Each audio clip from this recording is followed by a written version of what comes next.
All by myself. Yeah, easy. How'd you feel second game in the offense? Yeah, it was good. It was good. I know we were rotating a lot of guys tonight too, so we got to play with a bunch of different, people, a bunch of different groups were in there. Continuing to work the operation. I don't think we were as clean as we would like to be. I think we were probably better and smoother at that point in the first game. So that's something this week that we're definitely going to have to iron out for the third game. There was a fair amount of pressure. Was that just because you said there were different groups? Yeah, I think they were moving guys around, and I think they had their top guys in there for a while too, and that's a great opportunity for us, twos and threes, and a bunch of guys that are trying to make this team to go out there and compete against the best that they have. So, a lot of good, and definitely there's some bad that we can learn from, and take what it is and move on. You're completing a high percentage of passes, but the yards per attempt haven't been great. Is there a reason for that? Is just play's not developing the way? We had some shots called. They were covered up, and I ended up checking it down. We got good gains there. Besides that, just taking the completions that are there, and trying to move the offense. Those big plays will come sooner or later. Just got to continue to throw them. Throw them in practice. I thought on what we practiced on Tuesday. We hit a couple down the field, which was great. So it's just if they're there, we'll take them. If not, just continue to move the ball down the field.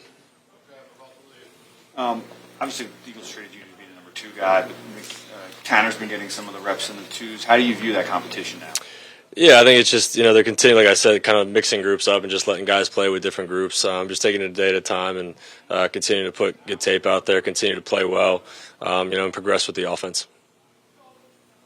Anything else? Cool. Thanks, guys. A little more effective throwing the ball this week. What were the reasons for that?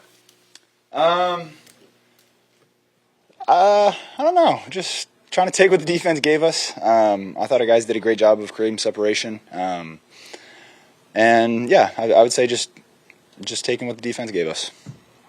What did you see on the seam throw? The seam one? Yeah. Trying to think which one. Was that one to Joe, the one coming in? Yeah. So that one, it was a max protection, so was hoping to have a decent amount of time. Big guys did great holding up.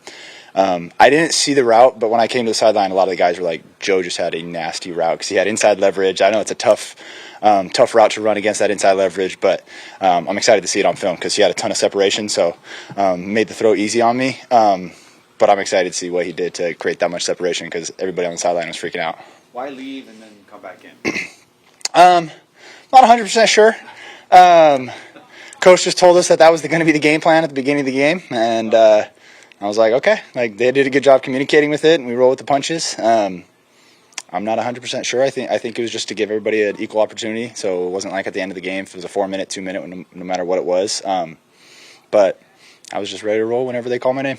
Is there any advantage to dressing for every game? You get playing every game, but at least going out and dressing for all of them? You're saying like last year? Yeah.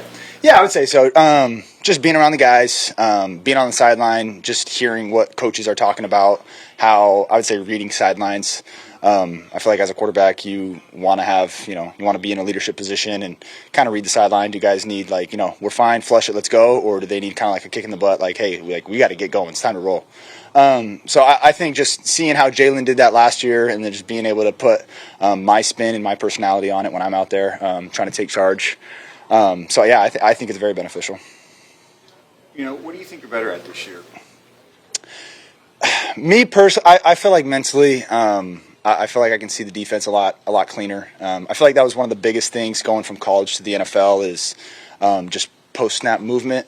I feel like they're always going to lie to your eyes pre-snap, and so I feel like I'm very just comfortable seeing post-snap movement, being able to adjust off of that. I think that was a big growth point for me last year, and I'm obviously going to continue to try to grow on that just so I can see the defense clearly and figure out where the ball needs to go. Do you think you're ready to get in number 2? That's not my decision. I wish it was, but I'm just ready to go out and play whenever they call my name. Were you surprised when they traded for Kenny? Was I surprised? Howie did a great job of communicating. I think they do a really good job of communicating. They told me that they were going to bring in another quarterback and we were going to compete. And so that was the message that I got. And Kenny's been a great teammate, and we're going to continue to compete for probably the whole year. Okay. Good. Thanks. Thanks, Great. Connor. Thank you. Yeah.